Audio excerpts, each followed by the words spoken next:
Hello, everybody. Welcome back to the WTF1 Podcast, Austrian Grand Prix edition. Tommy went for the longer wave today. Very exciting indeed. So we're here for round 2 at the Red Bull Ring this season. And of course, alongside me, I have Tommy, the founder of WTF1. Don't have anything really to say apart from that. He's just gorgeous, isn't he? And Katie, the WTF1 editor, who has been working relentlessly with the amount of penalties going on. Have you kind of been able to sort of read letters still? Katie's like your eyes gone a little bit funny after. I was dreaming about penalties last night, which is Yeah. a bad thing. Yeah, not ideal. Probably still not as many as what happened in real life, but that will be something that we speak about. Hello, everybody, to the Team WTF1 members that are watching live as well, which is awesome. We've just launched our WTF1 Discord for Team WTF1 members. So please do go visit WTF1.com/Team WTF1 if you want to find out more about Team WTF1 and how you can join and all the amazing things that you get. Yeah, all the goodies, both behind the physical scenes and virtual. Okay, 3-word race reviews. Let's dive into it. Naren Hawani says 5-second penalty. Blake.B__. God damn it, Alonso. And Ej.Baran33. Max Verstappen domination. I love the goddamn it, Alonso. That I could feel that one. I think a lot of us were probably feeling quite similar, although the battle was amazing. But I'm sure we've got lots to dive into for this Austrian Grand Prix podcast. But Katie, why don't you kick us off with 3-word race? My 3-word race review is best national anthem. No, it's not really, but that was an amazing national anthem to start. Mine is Sort It Out, and that is in reference to the massive penalties that were handed out over the weekend. We had 13 separate penalties handed out, and the FIA were made fun of for handing out so many, but to be honest, I think even more were deserved. For example, Bottas blocking in qualifying and the not respecting double wave yellow flags after the Kimi and Seb incident, in which 8 drivers were investigated for that, only 2 got a penalty.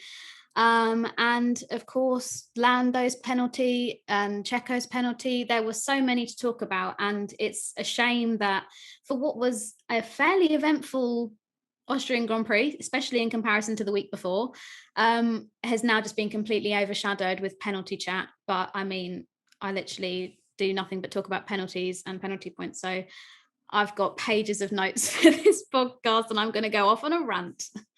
Lovely. Shall we just leave it to you then, Katie? Me and Tommy will have the rest of the afternoon off. Yeah, just sign off. Perfect. But yeah, I agree with in terms of the amount of penalties was quite overwhelming, wasn't it? And being able to keep up exactly with what was going on in the race with no real graphic from what I could see in terms of didn't really have anything to absorb exactly, who still has a penalty to serve, who has already served their penalties, etc.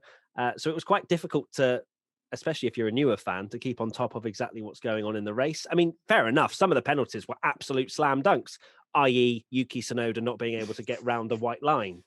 Tommy, get ready to shout in London. Oh. But that's not the deal. That wasn't the deal. No, it's the Ocon Alonso one. Oh, Ocon Alonso. I forget. See, someone was saying it on Twitter, and then look, I think you should still do that. I think you should shout in London. If you have to do the Alonso one as well, I think to be fair, doesn't look likely. But yeah, the penalties were thick and fast. Obviously, some of them are.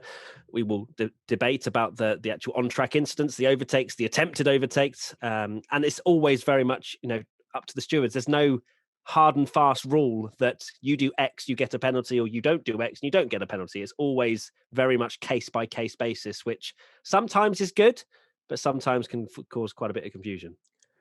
Yeah, the strangest thing that Katie sort of mentioned as well is we were literally at this track the week before and nothing happened other than Bottas spinning in the pit lane, and I can't remember any other penalties, so there probably wasn't that much interesting. I feel like Katie's now going to look at what penalties there were last week. There was But definitely a second one. yeah, it was actually 42. But I don't remember a race where there were quite so many penalties, and it's so bizarre that we were at that very track. Everyone was expecting. We had so many questions on the last podcast saying, "Are we just going to get Styrian GP Part 2 exactly the same order? Nothing really happening," and it was chaos. And while it's quite easy to go laugh at the FIA, guys are right. Part of it as well was that a lot of driving standards just seemed to go out the window, which is very odd for when you've just raced on the track. You think you'd do it in the first race and then calm down for the second one, but it was quite the opposite. Yes, Yuki Tsunoda got a penalty for impeding Bottas and Styria. That was the other penalty last There you go. week. There we go. Katie. Of course, it was I've Yuki. got my notes. Well, actually, according check to the article. Yes. Very much on top of it. Love it, Katie. Let's dive straight into our first question, which will be very interesting to debate. From Team WTF1 member Marcus, thoughts on the Lando, Perez, and both the Perez-Charles incidents? Was the penalties fair? Right, let's start with Sergio and old Lando. Of course, that a lot of people thought that happened on lap 1, including myself in the Internet's Best Reactions, but it actually didn't. It happened on lap 4, didn't it, after the safety car?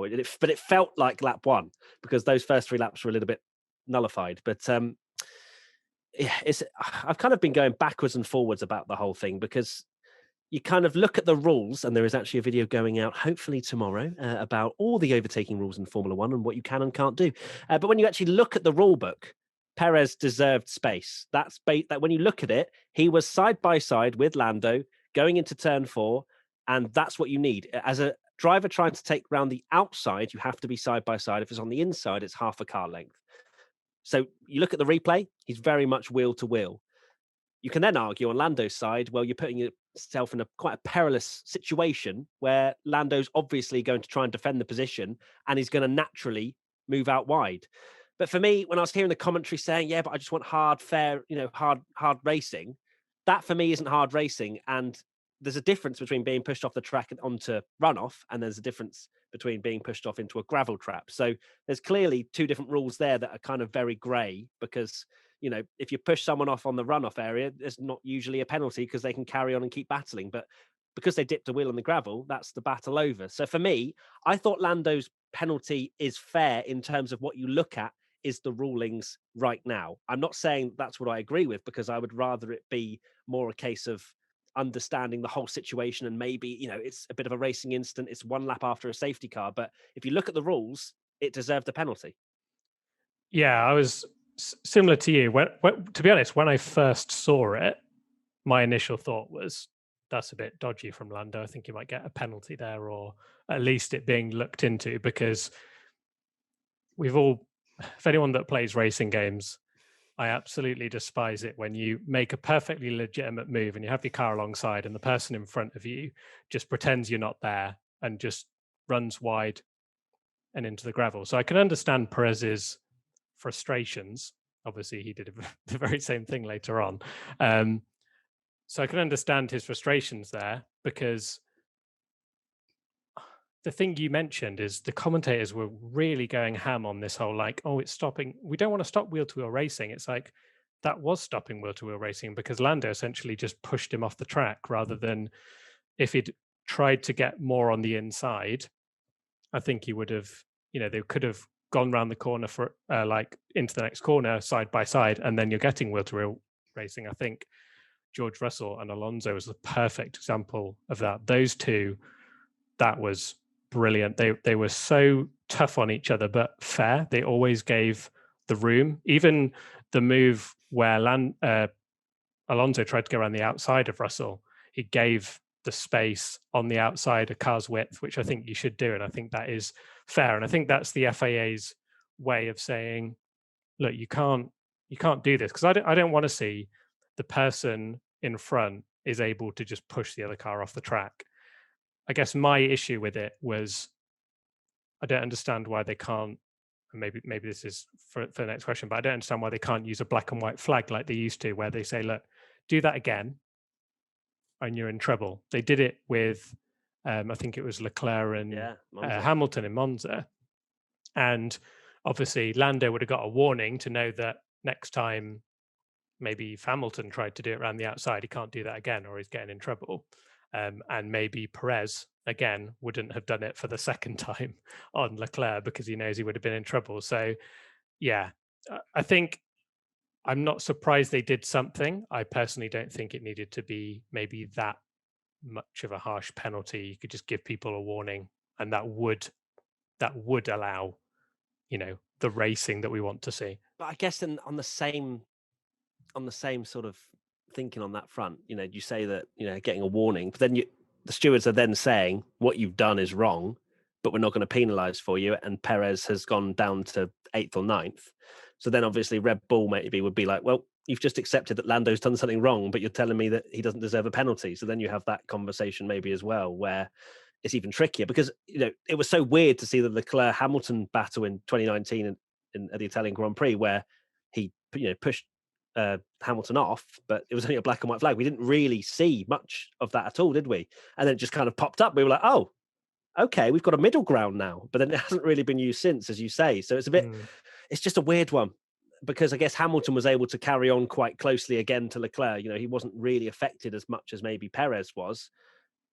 But that kind of just goes back to my point about it all being a massive grey area. Where is it measured that how much did Sergio lose, as well as the racing incident? And, Katie, what do you think? So I thought the whole thing was a racing incident. I don't think that Lando deserved the penalty. From my personal opinion, I think Perez was just a little bit too ambitious with that. And, as a result, ended up going onto the gravel and dropping back. And that was the way that the incident was served. Perez lost places as a result of it. And then I feel like if you're comparing it, which a lot of people did, to the incident last year, which literally happened on this day a year ago, which was the Hamilton and Albon incident, for me, that was deserving of a penalty, not like a slam dunk, but it deserved to be investigated and some sort of reprimand given because Albon was ahead and all that kind of stuff. But yeah, like you say, it just turns into a grey area of what is racing and then what is pushing another driver off of the track. And yeah, it's just unfortunate that it's become such a big talking point. I mean, if we listen to the team radio during the race, people like Christian Horner, I think, fully accepted that it was a racing incident, maybe even leaning more towards it being Perez's fault, because they kind of thought, oh, well, that'll be that. And then for the under investigation graphic to come up, I think as soon as that came up, I was like, oh, this is probably not going to be too good for Lando. How much do you think that Horner maybe not being that fussed about it was the fact that Lando was ahead of 2 Mercedes while Verstappen was in the lead? Yeah, not too fussed. Yeah. Oh, go on. No, leave him there. That'd be fine for us. That's a good point, actually. It's a very good point. But what I will say as well is I don't think it's any surprise that it happened twice at that corner. And without going back to another whole different argument, it happened last year with Alex Albon and Hamilton as well. I think it is the nature of the circuit being a quite that corner as well, being one of those corners where you kind of dip down and run slightly wide, and the fact that there is a gravel trap on the outside, whereas a lot of time we see that where, and I'm not going to pretend that I've not been this person, where someone bumps them a little wide and there's runoff there so they can carry on side by side, and I'm kind of like, go on, let carry on racing. That's that's just wheel to wheel racing. But yeah, when there's a gravel trap there and you're running them into it, maybe that's a little more harsh. But then like we're saying, it's just every single incident is so different and there's so many grey areas. It's not a case of football where the ball goes over the line, it's a goal. It's not. F1 isn't like that. Exactly. It comes down to the stewards at the end of the day. I'm not saying that there needs to be a rewriting of the rules, but there clearly needs to be maybe a bit more clarification on, if you are side by side, you have to give. But there is. I mean, to be fair, I say that is what it says in the rules. Yeah. But then there are some incidents that aren't penalised for that, i.e. pushing a car off the track, but there's not the consequence of gravel. So that's the reason why Lando probably didn't open the door more, is because, well, look, I might get away with this and I'm going to fight Perez the whole way. I'm going to try and keep this P2. So it's the inconsistency of the stewarding sometimes, which leads for this to happen. One thing as well that I want to point out was qualifying on the Saturday, and how obviously we saw Sebastian Vettel was penalised for impeding Fernando Alonso's qualifying lap. Extremely frustrating. And Alonso said afterwards, he's not really putting the full blame on Vettel. Obviously, he was the car that forced him to end the lap and not get into Q3 as a result. But there were drivers and cars ahead of Vettel that had slowed into turn 9, which the drivers were specifically told in the driver's briefing, do not do. This is black and white, this is concrete. And then they did it in qualifying and it's just brushed under the rug. And it's like, well, how do you expect the drivers to take you seriously if you're not going to, put a some serious ground rules down and say, no, you broke the rules. We told you literally 24 hours ago, you shouldn't do that. You're getting a penalty. Because otherwise they're just going to abuse the system if they see Michael Massey and the stewards as pushovers. Absolutely. You have to take that dominance, don't you, as stewards, and as Michael Massey, the race director, you have to be able to be consistent and clear with, what you're asking the drivers to do. And well, I guess let's move on to Perez and Charles' incidents. They were consistent with the fact that it was very similar, if not maybe slightly more aggressive from Perez, who it felt like there was a bit of aggression there, a bit of, annoyance that, Lando did that to him. So, well, I'm going to do it to Charles. But I'm surprised that Red Bull didn't tell him, you got a 5-second penalty for that, mate. But then again, he probably also saw how much Lando gained from that, keeping that position. He may have got 5-second penalty, but, at the end of the day, those 5 seconds wasn't really anything. It didn't impact him at all because he just took it in the pit stops and still managed to get a podium. It's such a weird one. Obviously, we seeing his post-race interview at Sergio's, obviously he was saying, I don't want to race this way, and he was apologetic to Charles. So maybe it was more just in the moment, it's kind of like jog on. But on reflection, he clearly knew that maybe he had been a bit over the top, especially maybe not even the second move wasn't over the top as such. It was more he just got a kick of oversteer, caused Charles to run wide. Like, you don't see many drivers go side by side there, and he was just trying to defend, got on the power a little bit too early, swapper. And I was kind of a bit like, that's for me, I'm like, is that a racing incident? Because he didn't mean to push him wide, but I guess it's a slight mistake from him, which caused Leclerc's massive anger. But overall, looking at the rule book, I think all 3 penalties were fair in terms of, if you look at it in black and white. But I think we could debate it all day as to whether we believe that should have been a racing incident. Yeah, it's it's one of those things where, yes, according to the rule book, it is a rule. Should the rule book be? Yeah, but then the rule book doesn't say it's this penalty. But then you can't write rules for everything. It is a difficult one. It is a really difficult situation. It's easy to sort of mock the stewards a lot because everyone's making everyone's got a different opinion. You only have to look at online, or even pundits and ex-drivers. They all seem to have different opinions. So whatever the stewards decide, they're not going to please everyone, are they? Yeah, I think that the term's armchair experts is what we all are, but until you're actually there, speak for yourself, Katie. I have a simulator. Get you. But no, it's a difficult one. In my opinion, I would say those 3 incidents that we've discussed were all racing incidents. I think the worst of the 3 was Perez and Leclerc at turn 4, but I still think that was a racing incident and didn't deserve a harsh penalty. Maybe a little bit of an unpopular opinion. But in my opinion, the things that the FIA and the stewards need to be strict on are for the things that matter. Like, we all know dangerous driving when we see it, causing a collision that could result in serious harm or injury, penalty. Being allowed to drive around not wearing a seatbelt, penalty.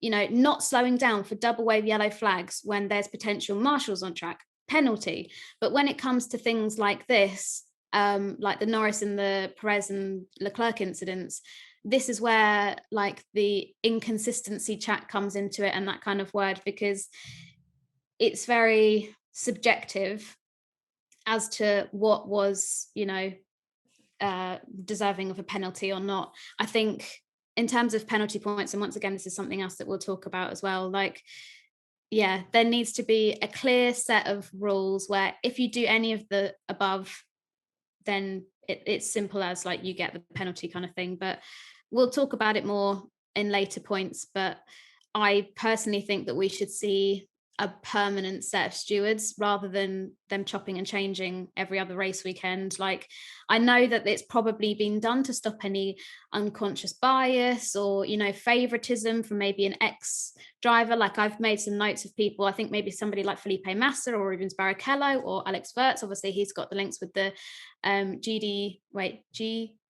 GPDA. I always get that the wrong way around. I nearly said GDPR as well. Yeah. But having figures like that who have I say recent, like Massa's the most recent of those 3, but somebody with recent experience that can come from a driver's perspective and offer help and advice. Because as well, and this is kind of going off on a tangent a bit, but like with Baku and that pit lane entry, like that was so dangerous. And people like Nico Rosberg were pointing it out in like a simulation that they were doing on their YouTube. And for Michael Massey to turn around and basically be like, babes, you don't know what you're talking about, is absolutely fine. That's not a good look for the FIA when an ex-F1 world champion is criticizing safety. And I feel like they do need somebody who has recently left F1 or something like that to come on board as a steward, as a voice of reason, and say, you know, I'm going to work maybe on the same level as the FIA race director and help enforce these rules and these regulations and stuff, because at the moment it's like just so sporadic, and it you know, people online are saying, oh, they're just picking these penalties out of a hat. Like, Formula One is in a very dangerous place if people seem to think that there is like a bias from Michael Massey on certain drivers in the grid, and you know, the things are going unpunished that should get penalties, because it's dangerous, and at the end of the day it's human life that is being put at risk here with these things. But anyway, that's the end of my rant. I'll stop and have a glass of water. We weren't lying about Katie Fairman, the podcast. I literally got so many notes. You're getting lots of claps in the chat, Katie. Yeah, I am. You made very good points guys. about the stewards. I completely agree with that. I think the inconsistencies are almost there, you know, because you have so many really old drivers coming in and that don't really understand modern Formula One. You know, you need those sort of relevant but also are not biased. I can see the problem in picking people that want to go and do it as well. Like there's probably a very few that fit all of our criteria, but I agree, I think there needs to be a bit more consistency with that, and then hopefully we'll see more consistent decisions as well. You'd like to think they'd just be able to look back at what they've done before and be consistent, but that's far too much to ask, isn't it? Right, we interrupt this WTF1 podcast for a very quick chat about our sponsor for this episode, Manscaped. Manscaped is dedicated to helping you level up your full body grooming game. They have forever changed the grooming game with their Perfect Package 3.0, which comes with the essential Lawnmower 3.0 waterproof cordless body trimmer and a ton of other liquid formulations to round out your grooming routine. This is the best trimmer on the market for those of you in need of a chest shave. Their third generation trimmers feature a cutting edge ceramic blade to reduce grooming accidents thanks to advanced skin safe technology pioneered by Manscaped. You can also adjust settings to get a length that you like, and you can stay on top of it with almost no effort at all. Subscribe to the Perfect Package and get a new blade refill for your Lawnmower 3.0 trimmer delivered to your door every 3 months. So what are you waiting for? Get 20% off and free shipping with the code WTF1 at manscaped.com. That's 20% off with free shipping at manscaped.com and use code WTF1. Right, let's get back to the podcast. Next up, we have another question. Vero Bell Sal. How were the penalties evaluated? Is there a rule specifically for the Lando Perez situation, for example?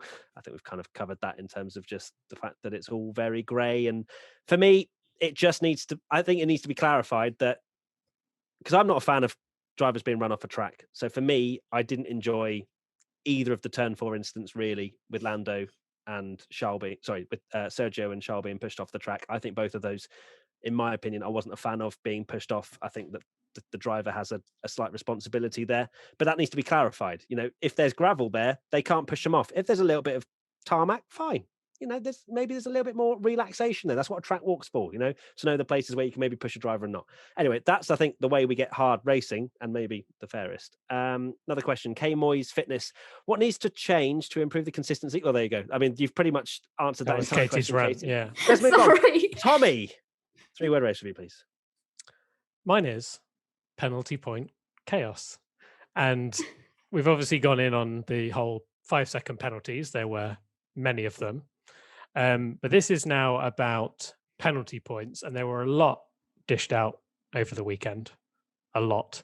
And again, it does feel like sometimes they're being given out for the wrong reasons. And it's almost like it has happened that I said, where the FIA surely aren't going to ban a driver. Look at, so I'm sure a lot of people have seen our graphic. The Lando's on 10. Yes, it will get reduced to 8 before the next race. But for purposes, say it is on 10 or even 11 and 12 is a race ban. Should that driver really get banned for a blue flag? like getting in the way of someone in qualifying, or like Yuki Tsunoda got 2 penalty points for, let's be honest, a very silly mistake, and it shouldn't have been done twice, but that's not the point. It's not dangerous really, like what he did. And it just seems like these penalty points should be for things like speeding under yellows, which we can go on to a little bit, because I know Katie again has a little rant about seeing like the yellow flag. You're right though, because we had a little chat about it before, that it's so dangerous. But speeding under yellow flags, crashing into another car, yes, but you end up in this ridiculous situation where how is it only 2 points for something and then 1 point for like Gasly stopping in his wrong box on the grid? Like, that's not what you should be getting your way towards a race ban. Absolutely. Yeah, I mean, there needs to be penalty points for things. I can kind of understand why the white line thing is a penalty point sort of hard and fast rule throughout the entire season, because probably, it is just if you cross the pit lane line, exit line, entry line, whatever, you get a penalty. I think when you start to go, well, Austria isn't particularly dangerous, so we won't give a penalty point out for here, but if you do it somewhere else, we'll give you a penalty point. So I feel like that's probably the reason why they give penalty points out there, is because, it's just for the whole season. Otherwise, if you keep changing everything, you've got track limits, you've got this, that, and the other, it's going to be quite difficult to keep a head, sort of an idea of exactly what's track going limits on. Is another one I just should mention as well. Like, that gets a penalty point, and is that putting people in danger? And you should be 1/12 on your way to a race ban for maybe dipping a wheel slightly wide on a couple of laps, and give them a penalty in the race. Totally fine. It's cheating. Like, they're the track limits rule, but why are they taking a step forward to a race ban for something as so pathetic as that, and not the yellow flag incident that a lot of people got away with when they probably shouldn't, by the look of it? Yeah, because a lot of people didn't they? But a few people didn't. I think Mazepin was one that didn't. Mazepin and Latifi went. Everyone obviously got into their little prayer rituals for 30-second penalties to help Russell get into the points, but that didn't happen. But yeah, I agree. I think some of the penalty points are, I think we've had this discussion before. I think it was maybe after Imola. I can't remember exactly when, but where some are pretty irrelevant and shouldn't be given any points for, and some aren't given enough.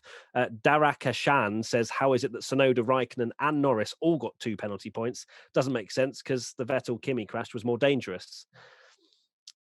I can understand the difficulties in being able to put point, like, if you go case by case basis on things that are really, really, really dangerous, and then really dangerous, and then dangerous, where do you kind of stop? So causing a collision, it's such a difficult thing to do that I don't really have the answer, but I can understand why it's a consistent ruling if you cause a collision, or if you create a dangerous situation. I mean, Tsunoda getting 2 penalty points, and then Raikkonen, who literally drove into the side of Vettel, in my head doesn't really compute.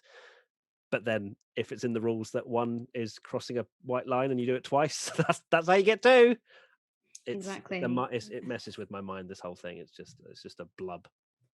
Yeah, I mean, I'm exactly in the same boat as you guys. Like, I think penalty points is an important part of F1 and the licenses and stuff like that, because it shouldn't just be that if you do something really stupid, you might get a time penalty in the race, and if you're not even running top 10, that's not really going to affect you, and then there's nothing to stop you from doing that weekend after weekend and getting a bad reputation for being a dangerous driver. So I understand the reason for points on your license, but like you say, when there are people like Pierre Gasly, he's had a very clean record, and he only has 1 penalty point on his license, and that is for being out of position at the start of the race on his grid box. It's not like he was parked 90 degrees off of his pit box. He was literally millimeters away from where he should have been, and he got given a penalty point.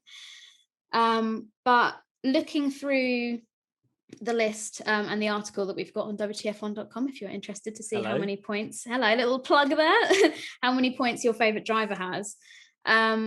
There are drivers on here like Max Verstappen has no penalty points. And Tommy and I were having this discussion earlier that, sometimes Max Verstappen is maybe seen as being a bit of an aggressive, bit of a roughy tufty on track.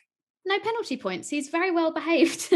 But somebody like Sergio Perez, he is on 8 penalty points after the 4 that he was given yesterday. I think the only person to have got nearly that many in a race weekend recently was Sebastian Vettel in Bahrain at the first race this year when he picked up 5.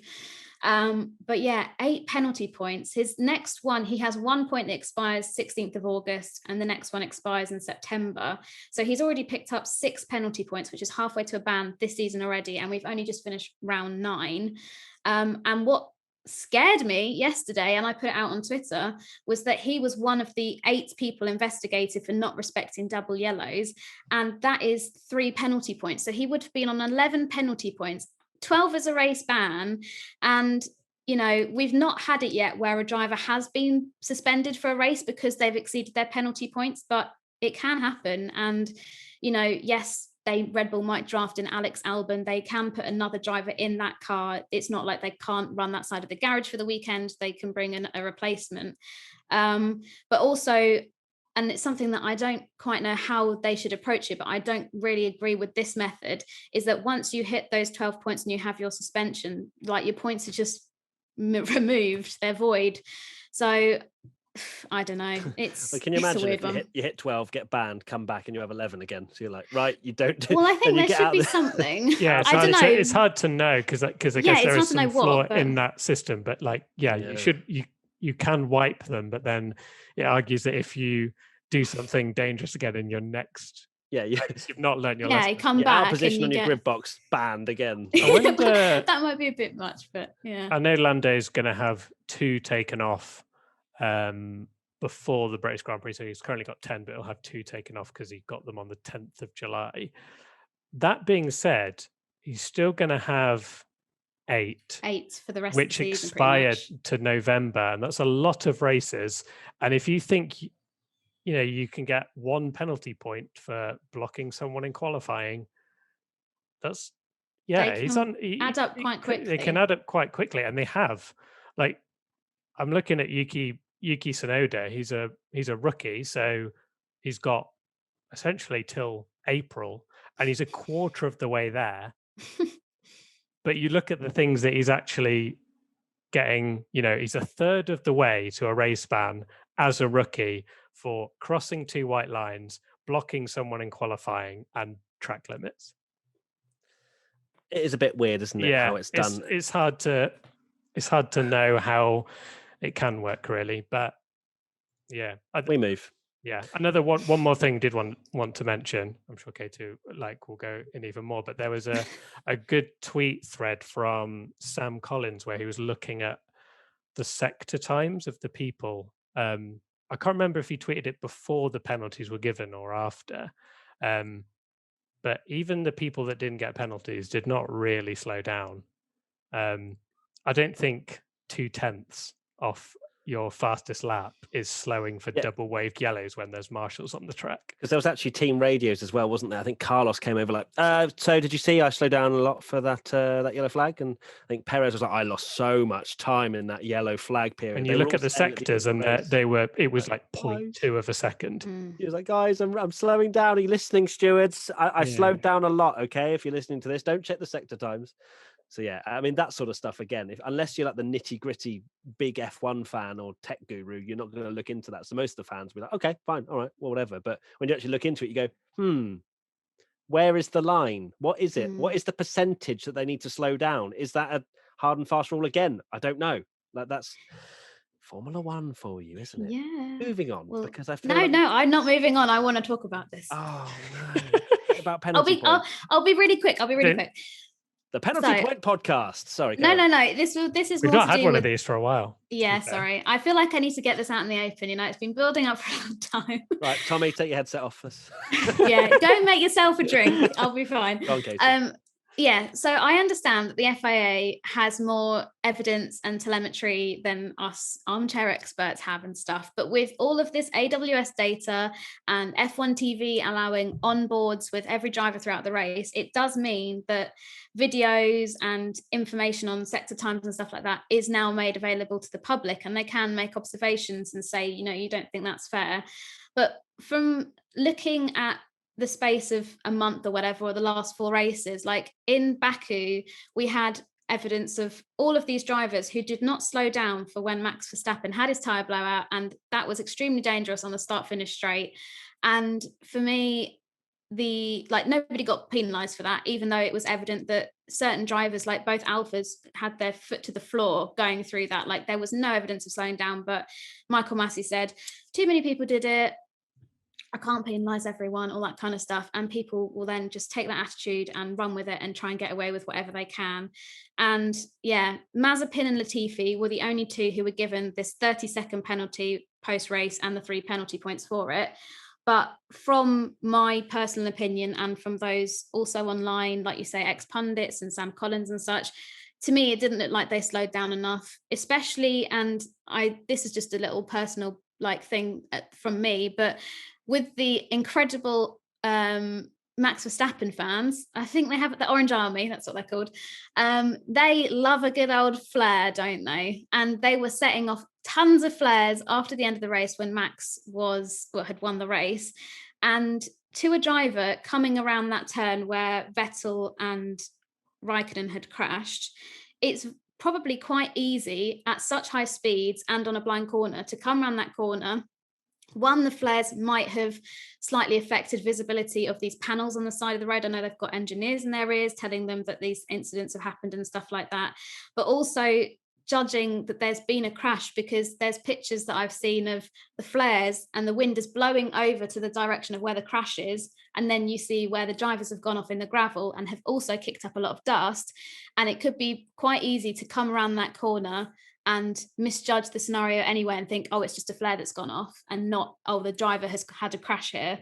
And for that, the drivers, for me, were just still going far too quickly. And call it, I don't know what you could call it, like a conspiracy or luck or whatever, but the people, so Perez, Sainz, Leclerc, Giovinazzi, Ricciardo and Gasly were all given no further action for the incident. However, Mazepin and Latifi, both of those not in the top 10, who could be penalised and it wouldn't really affect their race results too much, were given this penalty. Call it what you will, but to me it's a little bit suspicious. And I think that's my, seems very my coincidental rant. that the two drivers are the ones that it doesn't affect the result at all. Yeah, I will keep my answers to 30 seconds from now on, don't worry. Rant number 2, is everyone counting? Yeah. Obviously it's not something that we have access to really. I mean, I love how you say that the stewards have all this telemetry, but the only way they found out that Hamilton was speeding under yellow flags the other time was on the onboard from Sky or F1 TV. Red Bull's camera or something. Yeah. It was an F1 tweet, wasn't it? A tweet from F1. That's what I mean. So that's when you think, did they check everything? But yeah, it's. I don't really. The fact that the flares might have gone over the yellow flag sign stuff isn't really an excuse when you have yellow flags on your steering wheel as well. They will be notified in every which way possible that there would be an incident. So they have to slow down. If they see flares, don't be going through that at maximum speed. But yeah, it's clearly a bit of a conspiracy that Katie's started stirring the pot on. I look forward to see everybody's comments on the stewards being. I'm going to get assassinated by Michael Massey for starting something here. It's going to be my last podcast, guys. It's been fun. It's been a pleasure. He'll just send you out as a steward onto a live track. That's what he likes to do, doesn't it? Sometimes. God, glad you said that, not me, babes. No, but he does. It's not even a joke. Like the things that we've said many times about Michael Massey and the things that he's done, it's not exactly been safe. And I wonder if he'll still be in this job by the end of the year. That's my question. Does he have a contract, or does he just stay for a certain amount of time? I have no idea. No idea. Cool. It's probably just a sealed document, just like the Ferrari stuff that we will never see. Right, moving on. 3-word race review. Mine. Lando still rises.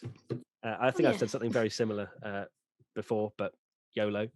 Because I wanted to talk about Lando, and it kind of talks about him rising, and also the fact that that's kind of what Lewis has on his back tattooed, right? So anyway, of course, speaking about Lando Norris's performance, and just, he was another level this weekend. Like, he's been having an amazing season so far, but this kind of stepped it up another gear for me, where he genuinely took the fight to Mercedes, which, an amazing qualifying. And we thought, he's going to drop off in the race. It's not going to be great. He was saying on the grid that, the sun's coming out. It's not going to be great for us.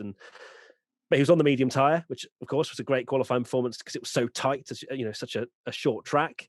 And then I still can't really believe it happened, to be honest, where he was able to obviously keep P2, got the penalty, then got passed obviously by Lewis and then by Valtteri, of course, in the pit stop when he had to serve his 5-second pit stop. But he was on Bottas for the rest of the race, really, within about 1.5 seconds, which you then look at the gaps behind. I loved it when Lando was told about what Gasly was setting at the start of the race. Yeah. And he was like, I don't care. Don't care. And that was that kind of mentality. It's like, I don't care what people are doing 3 places behind me. I'm fighting the Mercedes right now. And that's the mentality that you want. Whether we can put him in that ring of Leclerc and Verstappen, I think we can actually start to put a couple of toes in. Of course, he hasn't shown that he can win a race, but he's shown that he can fight for podiums, and it's still very much up there. He was disappointed to be finishing P3. That just shows the kind of mindset that he has. So, yeah, Lando still rises. Yeah, it's interesting you mentioned that point about him being disappointed. I wouldn't say critical of him, but there was definitely a part of me that maybe thought he lacked that kind of nice guys can't win kind of attitude that Verstappen's got, where he's a bit more ruthless and so focused, and almost like Lando a lot of the time kind of thought he maybe lost his tag of this multiple world champion and sort of became like the meme guy, and while was performing extremely well, maybe not to the point where everyone was talking of him as highly as Max, George Russell. Lando's a multiple world champion. Is that what I said? Yeah. Sorry, I'm talking about him as a future world champion. Sorry, Lando's a multiple world sorry, champion. What year is this? Future world champion. Yeah, you join us live. To the future. I'm Tommy from the future. No, but still at the same though. Yeah, he's I'm now 42. Yeah, but he's just been unbelievable, and like you say, disappointed not to finish second in a race where he could genuinely have held off the Mercedes without the penalty potentially, especially because Lewis had that issue. Crazy stat that I saw. I think he had a very good season last year, and he scored 97 points in 17 races. He's now on 101 points in 9 races. He's already surpassed his entire season points haul. Yeah, that's unbelievable. For me, he's driver of the year alongside Verstappen. Is just so good this year. It's been amazing to see it. It's the consistency as well that's been so impressive. It's not just he's delivering when that McLaren is quite good. He's top 5 every single race apart from one, but top 5 every single race, and has had, is it 3 podiums now? 4 in total. Yeah, three this year. 3 this year. Yeah, amazing. It's good to see that it's not just been a fluke, because obviously in Austria last year, literally to the day again, since Lando got his podium, that came about as a result of the Hamilton penalty. He wasn't fighting for that 3rd place. He was close, but he wasn't there on pace like he was this weekend. So yeah, that was an impressive drive nonetheless. But then to come into this year, I think if you had told me that even throughout the whole of the season, let alone in the first 9 races, that Lando would have 3 podiums, I would have been completely like, nah, not Lando. I think he's an excellent driver, don't get me wrong, but I would never have put him in that caliber, like you say, of the Leclercs and Verstappens and stuff like that. For me, there's like the top tier, and Lando was just shy of that. But this year, his hard work and working with the team, and I think having Ricciardo as well come in, like so many of us, myself included, was like, Ricciardo is going to get this easy, like maybe take him a couple of races to get into it and then he'll completely wipe the floor with Lando. But Lando is just like laughing all the way to the bank. Number one driver. I was going to say the bank, but he's probably already got a lot of money. But yeah, the number one driver. Year on year, he's probably laughing a lot more on, in the bank. Yeah. So yeah, with it's his new contract. It's funny you mention about Lando and how you thought, Ricciardo would take a while to get up to speed. That one race, the only race he's not finished top 5. I think he finished 8th in Barcelona, and Ricciardo beat him. I think I even said on this podcast, I was like, this is where Lando needs to not be that driver that starts the season really well and then maybe like not tails off, but then it's just like starts amazingly well. But it's been 9 races now. And if he, like say, he's already surpassed his total from last year, which is amazing. So yeah, fair play to him. Fair play indeed. Running Waffles asks, how do you explain Lando's insane pace this weekend? Is it just pure driver skill, or have they brought some upgrades? I don't know the McLaren technical upgrade. Do either of you have any idea about what they have brought? Good. No, no, I don't. But it's their track, isn't it? Austria. Yeah, they've always been strong, and Lando's as well. I know his podium was fortunate with the Hamilton incident, but he was still P4 even if Hamilton had not had that. So he's very good at that track. It seems to suit McLaren very well. He did well last week as well. So yeah, I think that's part of it. Without bursting the bubble, there will be some other races where he might be able to do this, but I think track specific, I'd be amazed if he could fight the Mercedes and second Red Bull on a regular basis. But I mean,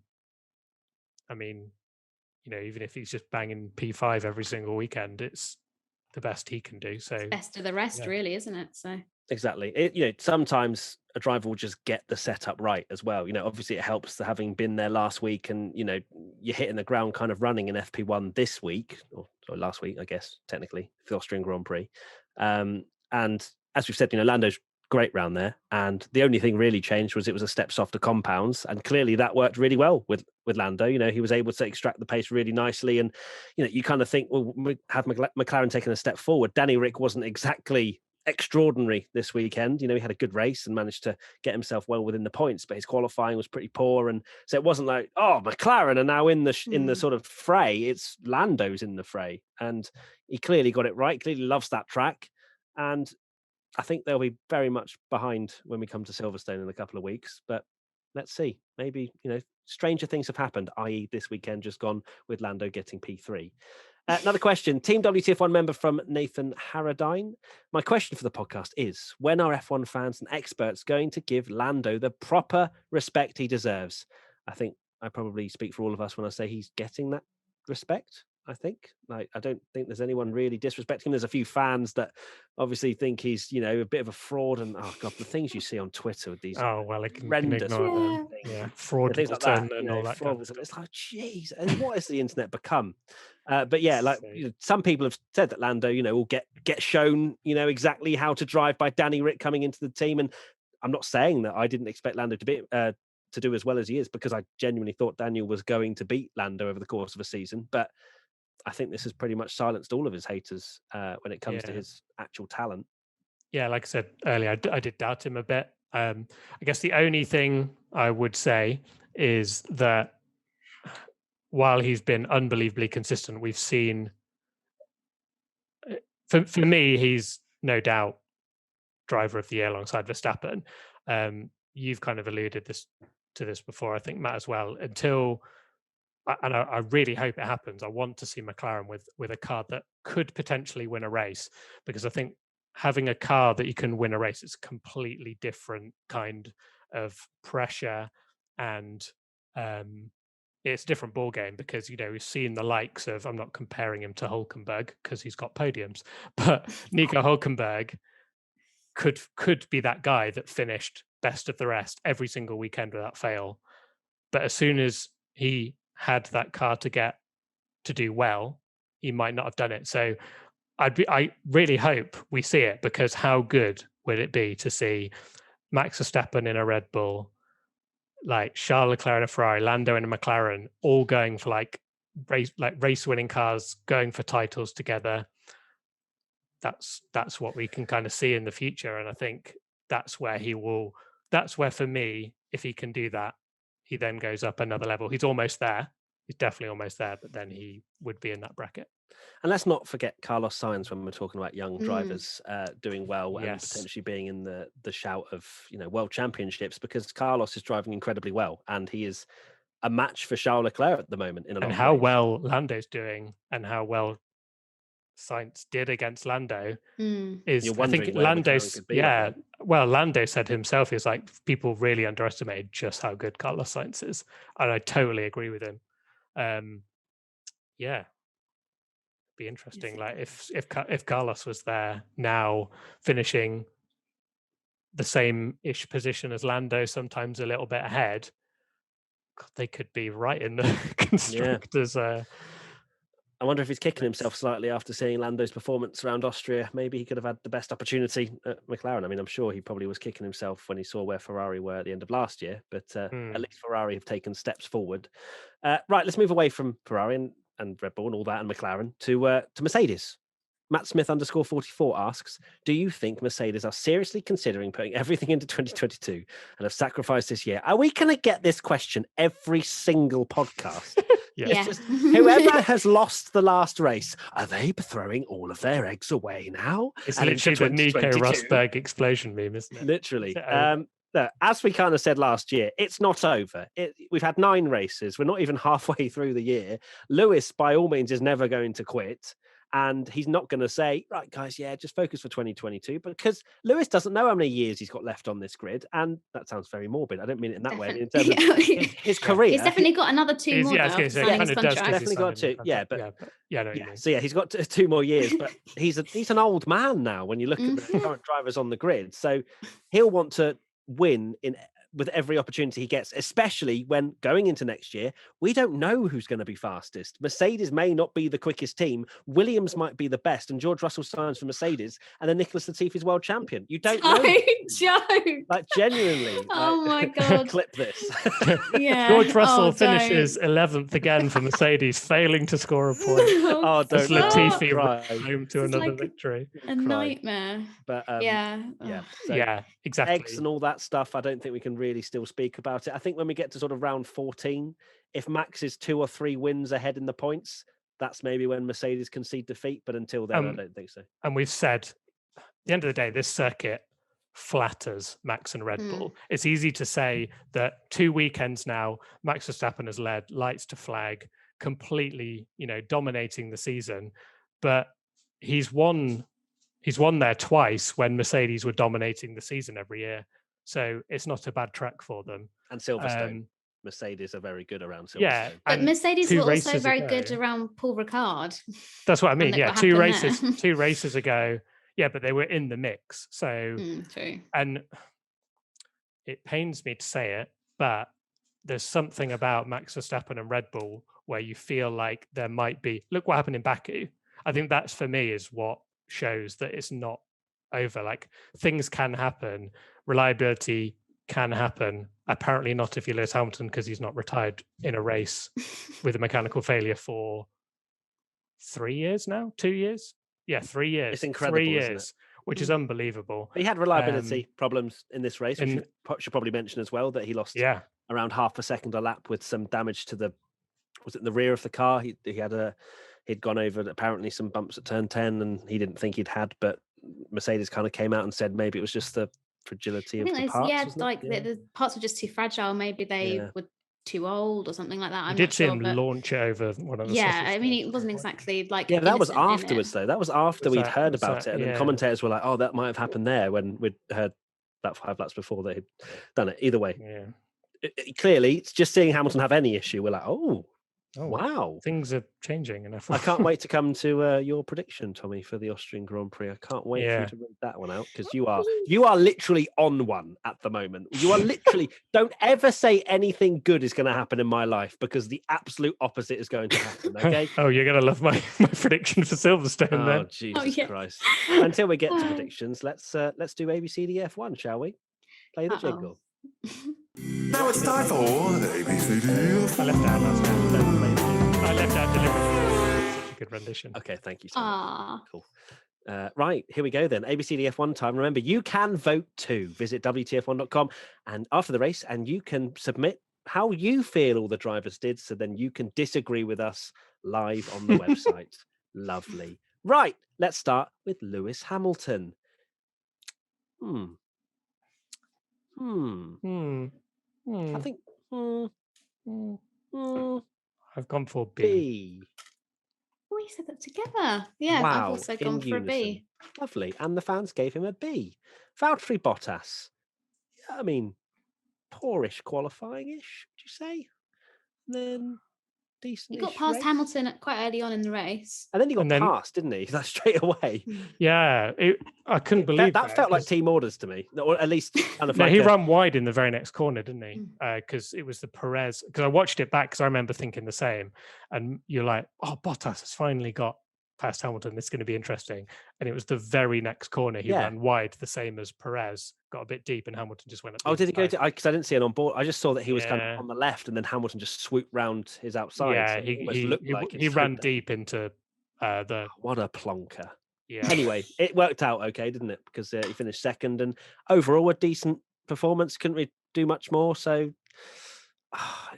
is it worthy of an A for Valtteri? I mean, I've gone for B because I Yeah. think there is Without Hamilton's some part problem. of like his teammate did have a problem. It wasn't on pace.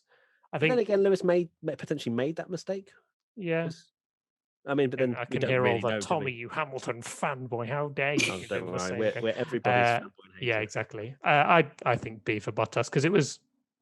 I don't need to be flattered by the result. It was a good performance, but it wasn't incredible. It wasn't incredible. Okay, I'm going to go with a B.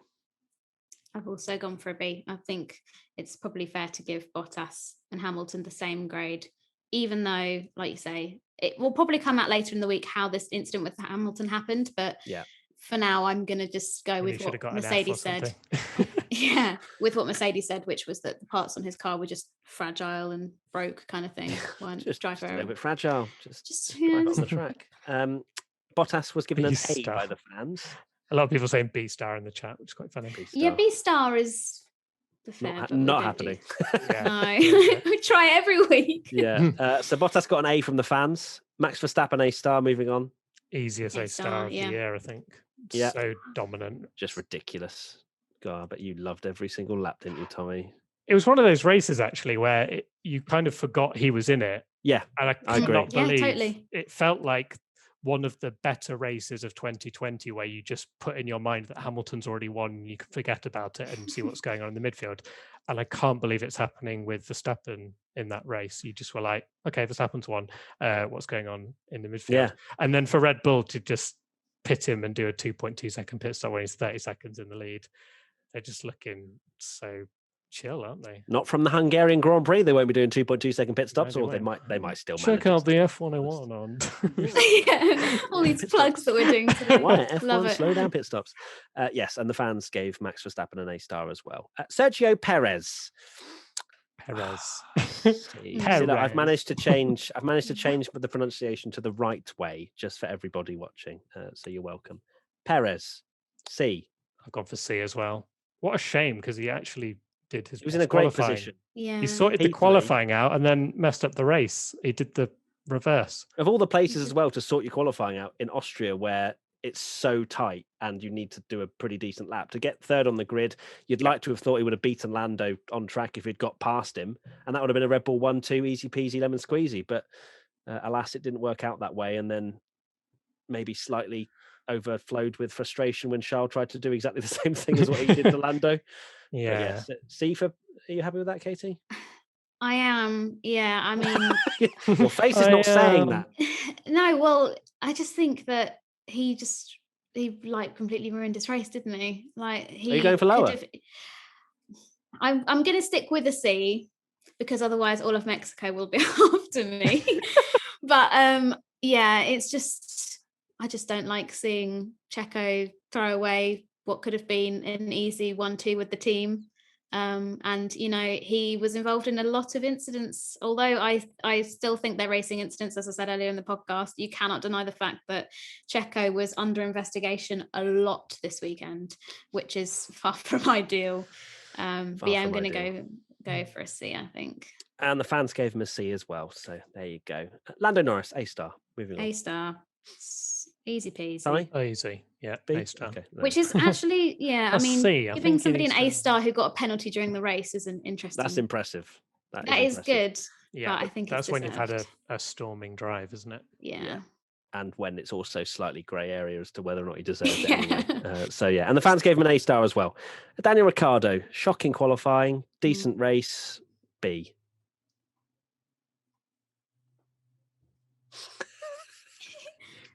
Tommy, anything? I'm Literally finding anything. it so difficult to. You want to grade give him a C, Ricciardo. don't you? You want to give him a C. I'm just too like, I just expect so much more from him that I just feel like a B when he qualified 13th when his teammate almost stuck it on pole and then finished 7th. But it's that awkward thing in the grading where do you grade on like what you know his potential is or just how the year's going? Because I'd say it was one of his better performances, but not for his career. Not for his career. So C. C, okay. Pains me, but I'm going for C. Yeah, Katie. I will go with a B, but yeah, I'm with Tommy. Like, there's only It's a B so minus. much. Yeah, It was there's a only very so low much grade. though that you can do to sort of like say, oh, Daniel Ricciardo, like he'll get it soon because you know he had the street circuits, and it's like, well, that's where he's at his best, and he didn't deliver. And then he was like, oh well, luckily I've got the triple header now, so I'll be able to do good stuff there. Also hasn't happened, and it's like, Okay, well, no C. I think it pains me more that I have to see, as someone that loves Danny Rick and thinks he's an amazing driver, that he qualifies 13th, finishes 7th, and then everyone on social is like, oh, Danny Rick's back, yeah. And I'm like, is he like, though? that's not Danny Rick. Like, I know how good he can That's be, not and the that's honey not badger. that's not what he is. Now that you've said all that, I'm changing my grade to a C because you make very good points that we're giving him a B because we're understanding that he's struggling and that it was a better performance than what we've seen. But for Daniel, it's a grey area. This ABCDF1. We need more stricter rulings on all of this. So anyway, the fans gave him a B, which is very interesting. Charles Leclerc. So he was a very frustrated man. Got out-qualified by Carlos. Got beaten by Carlos. Yeah. But still got points. He had the worst of the two Ferrari strategies, didn't he? It wasn't a bad race. I think it's a B. I think it's a B as well. I've gone B as well. Okay, the fans gave him a B. Carlos Sainz, A. A. Yeah. Very good drive again. What I thought was really fascinating about Ferrari, and especially Sainz, was I can't remember that happening since about 2011 when the Pirelli tyres were so poor that if you saved tyres in qualifying, you had an amazing advantage in the race, and you used to see the person qualify 17th end up getting on the podium. That Ferrari were just happy to sack off qualifying and say, let's start on whatever tyre we want. I don't even care that we're not going to get into Q3. And it worked. Like, it's amazing that actually worked out because they had the perfect strategy of Carlos starting on hards, following the pack because it's hard to overtake, stick him on the mediums again while everyone's tyres are screwed, and he races his way to 5th. So yeah, well done Ferrari. Tommy's a big fan of the Carlos Sainz strategy. I do. I think Ferrari maybe deserve a bit of credit because they do get roasted a lot for their strategy. So well done, Ferrari.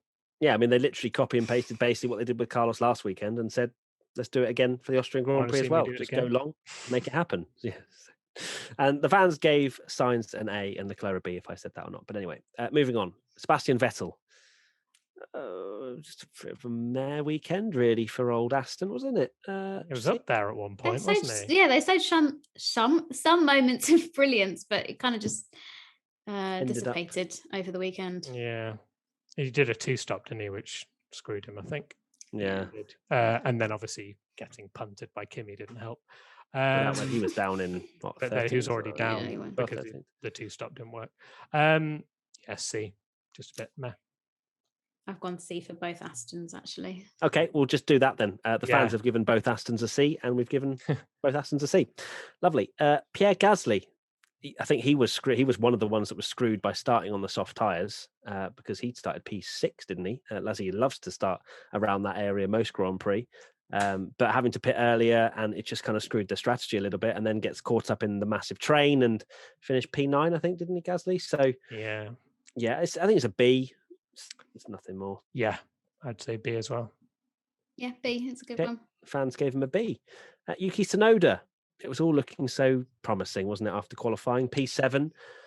Yeah, great quality. That's where he should be, right behind then- Gasly on the grid. Tiny little, tiny little gap, but you expect that from a rookie, but you don't expect him to forget how to drive into the pit lane twice in a race when you were literally drove that race the previous week. I'm It's so very true. confused by it.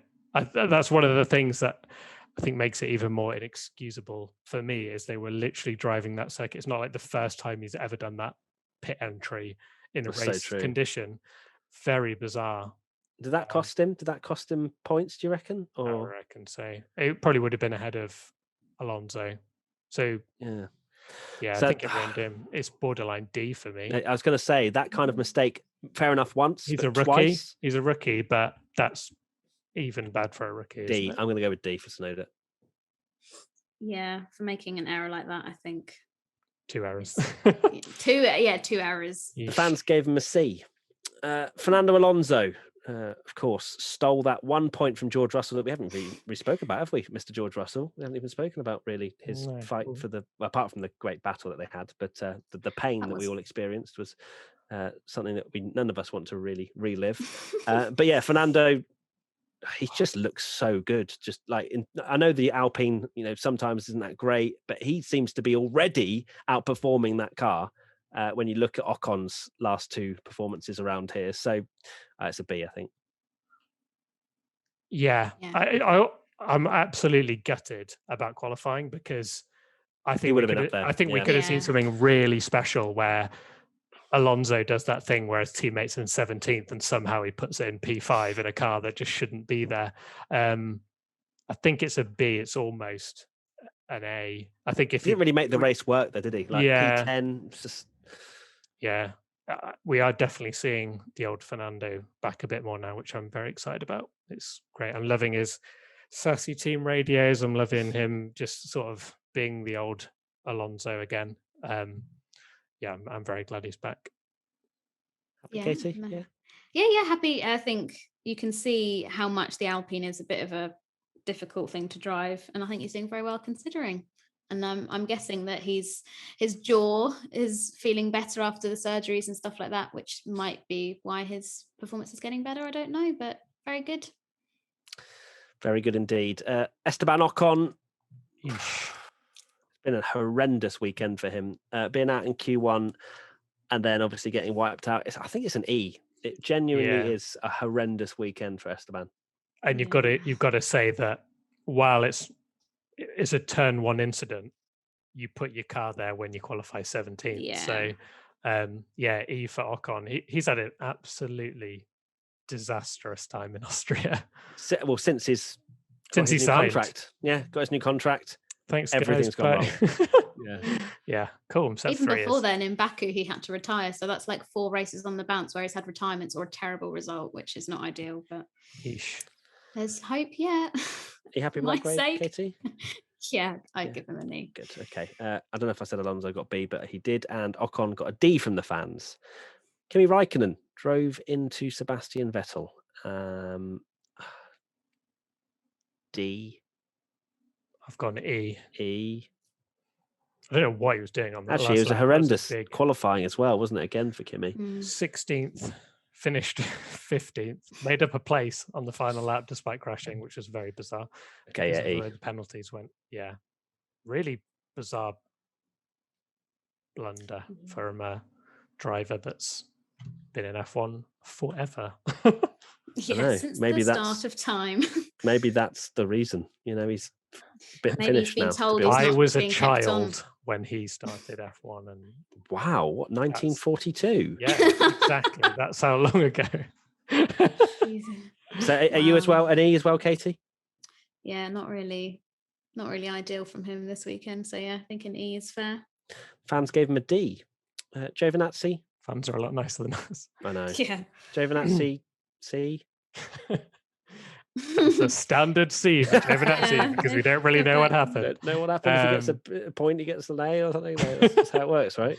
Started 15th, finished 14th. That's a C. That's a Sounds like a Giovinazzi C to C written me. all over it. And the fans gave him a C. George Russell. A.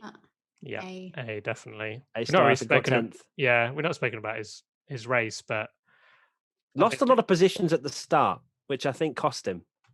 He was down to 12th, I think, by the end of the first. Well, He yeah, did a end of the first reverse lap. of last week and I know. lost positions instead of made up. But yeah, a bit of a shame. I can't believe he got into Q3 on the mediums, though. I think That that was was such a ridiculous. special moment for Outstanding. him to do it as well. And it Live on the actually- quali watch along. Live on the quali watch along. And another plug. yeah, and it actually made it like put them in a good position. Yeah, shame about the. Yeah, if he'd got a good start, because overtaking is so difficult, maybe, but you can't write it that it's 3 laps to go. How close it was. I know. Well, Fernando even said afterwards, he's like, I was kind of hoping it wasn't Russell that I was coming up against. Is that But anyone but He's Russell? such Yeah. a fanboy. Alonso is of yeah. Russell. He loves him. He was saying that he was gutted. There's that. I love the helmet swap that Alonso's doing with everyone, and on George Russell, he wear "You rock," which is such a like dad thing to write. I love it. Yeah, he's been very obviously. Hamilton praised Lando. We also had Alonso praising Russell. I don't even feel like Fernando's there to race. He's just there to finish his museum. Like that's literally the only reason he's there, isn't it? His helmet collection. I love it. I absolutely love it. Okay, yeah. So the fans gave George Russell an A. Nicholas Latifi, well, I'm going to give him a D because your teammate is just wiping the floor with you, and I feel like he almost gets kind of missed a little bit about his performances because he's in a Williams. But now I'm a little bit like, come on, mate. You know what I mean? Speed up a bit. Yeah, like surely one race you're up there. Like, do you know what I mean? But he just never is. I think that's the thing that surprised me most. Like, George Russell does like flip flop a bit, but he's got it in Q2 at least every weekend this year, maybe. Yeah, Q2 every weekend, which is unbelievable. And Latifi is never close. You know, he is finishing with the Hasses every single race. There's never been a moment really where he's up there. So yeah, he needs to. Well, he's got a lot of money, so it's fine. Love the guy, but yeah, he needs to speed up a little but bit. then I don't think we really had any expectations of him being particularly great anyway from sort of the junior series and stuff. But yeah, so I'm going to give D. Katie, happy? Yeah, I think a D is fair. Yeah, fans gave him a C. Fans gave him a C though. Interesting. Nikita Mazepin just had another one of those races. What did the fans give him? Oh, I wonder. I'll get to that shortly. But he had another one of those races where you just looked at the timing screen towards the end and he was about 40 seconds behind Mick Schumacher again. And then he was blaming blue flags on the radio. I'm like, well, I know, I get it's probably frustrating that you have to slow down, but then Mick Schumacher would also have to slow down for blue flags and everyone else getting lapped for blue flags. So what's really the concern here? Like what's the unfair nature of it? Maybe you get caught in the wrong places or whatever, but for me that's kind of like just a bit of a mere excuse, to be honest, because every back marker gets lapped. So D. Going D, yeah. Yeah, I think a D. He said he's at his lowest point in the F1 season so far this weekend. He's having a tough time, but the fans obviously don't care. I say that in the grade that they've given him, not just as a general. Oh no! That's going to get clipped, isn't it? Yeah, I'm just going to stop talking. And let me follow that up with the fans gave him an F. Yes. So, to back up Casey's point. Yeah, there you go. Not just Casey going off on one. Rant number 3. And finally, Mick Schumacher. He was quite happy with this performance from what I saw, and still spanking his teammates. So I'm going to give him a B.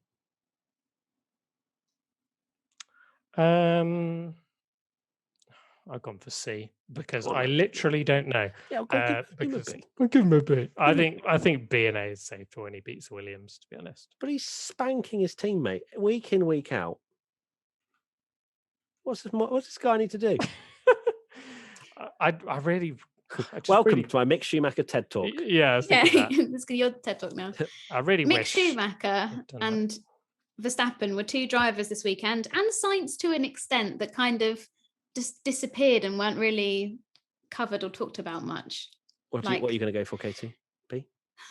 No, I think I'm going to go with a C because there's much? nothing. How much? Oh, how much? much for you to pay me? How much? How much? We'll call it 50 quid. Okay, no, we'll go for a C then. Okay. Says you missed it. I've just bought a really flashy sports car. Exactly. That's why I'm poor. That's why you're skimping. Okay, and the fans gave Mick Schumacher a C as well. Right, moving on to the predictions for the Austrian Grand Prix. I went for Daniel Ricciardo doesn't make Q3 again. Boom. And Stroll beats Vettel in the race. Boom. That's a double pointer. Thanks, Raikkonen. Yes, I have gone for Bottas is made to move over for Hamilton in the race. I couldn't just write Mercedes team orders. I couldn't just get the point. I had to be specific, and it had complete opposite happen, probably for the first time ever. Like if I'd have made the prediction that Hamilton would be told to get out of the way of Bottas, everyone would have thought I'd lost my mind. But no, of course, the complete opposite happens. Although Norris did outqualify Perez. So well done. That's a point for you, Tommy. Katie? Well done. I went for Gasly podium as my ambitious option, which didn't happen. Right. And Alonso top 10 finish again, which I would take back if I thought that it could be Russell in that position. Wow. But yeah, I'm taking the points. I don't you care. sacrifice You your jinxed point. him. You jinxed him. Oh, It's my fault. It's everyone's fault. You just see any tweet now that even mentions Russell being in P10. You're like, no, you've jinxed it. Right. I literally tweeted after George Russell did a stellar job to get in Q3, like, George Russell, you little beauty. And people were like, you've jinxed him now. And I was like, I literally just said, well done. How am I jinxed him? I can't tweet anything without someone saying I'm jinxing it. Like it literally could just be, Literally. the sun is shining. Oh, it's raining where I am. Thanks so much. You jinxed it. It's all your fault. It's crazy. Right, moving to the fans. Alex F173353879 says Russell Q3. Well, hello there. Ding, ding, ding. That's a lovely point for Alex. R. Shepherd 1433. Ferrari out of the points. No. And AF 16001 Verhamper. No. Predictions for the Silverstone Grand Prix. Thomas, the British Grand Prix, for God's sake. I've gone for Mercedes back to being fastest.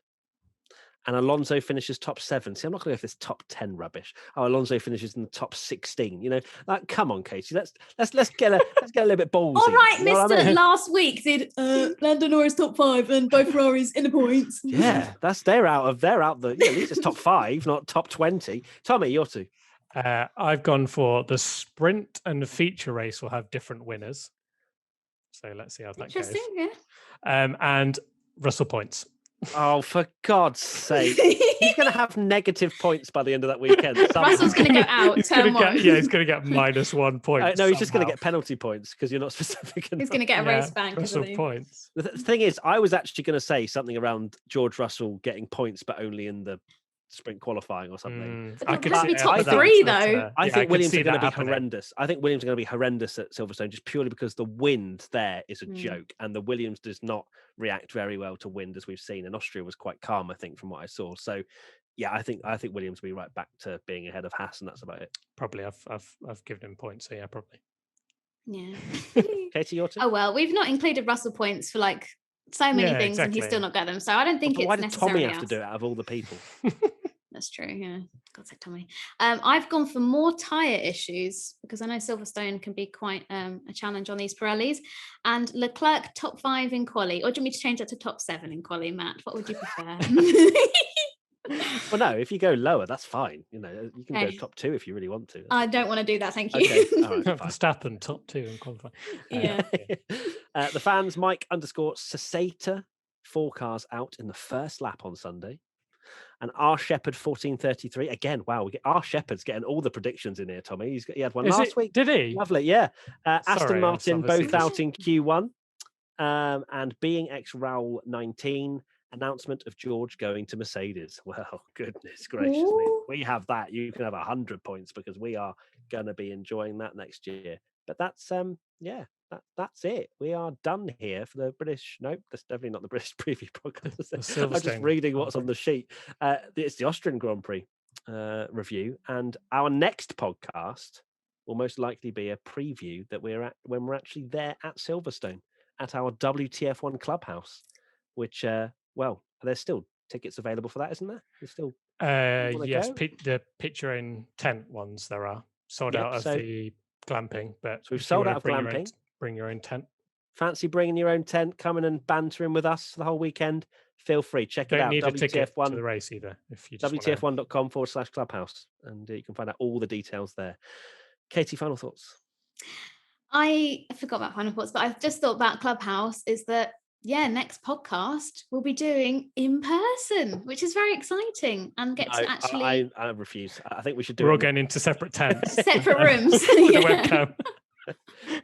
Oh dear, but I'm just excited to spend the weekend with you guys, the race weekend, and get to see how we all watch a race together, because I mean I spent at least 50% of the race this weekend standing this close to my telly, so you get to see that. I get very into the races. The animation. Well, I hope you're not going to be this close to the action. Yeah, I was going to. People won't be able to see behind me. They'll be like, "Get away, you stupid woman!" You'll be on the track. To be fair, if you're doing. Yeah, let's hope that doesn't happen again. Crazy priest man in 2003 or whatever. Yeah, you boomer. No one knows what that is. Sorry, yeah. What's your final thoughts, Tommy? Priest man? Priest man.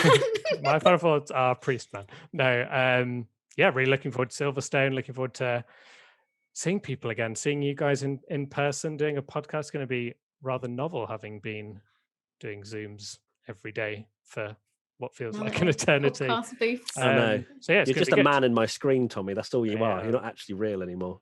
It's crazy. And also probably worth mentioning, if you are going to the British Grand Prix and you see us around, we will be doing fan meetups and things like that. Please do come and say hello. We won't kill you. We won't bite. We won't do any of that. We will just be simply very happy to see you, because it's been so long since we've done anything with fans. And we're really excited to be able to have a chat with you guys at the British Grand Prix. So look forward to that. We will do a preview podcast beforehand, so that will be exciting, and then we'll have Internet Special Reactions live from our clubhouse somewhere or other, and you can watch that live as well if you are part of the Team WTF1 Club camping experience thing. So there you go. You can tell I'm a salesperson. That's pretty much it. Thank you, everybody. My final thoughts are: can't wait for British Grand Prix. Hopefully a lot of you are there. See you soon. Goodbye. Bye. That timing of that wave all at the same time. Lovely. Beautiful. Gorgeous. You can tell we've been doing this for far too long.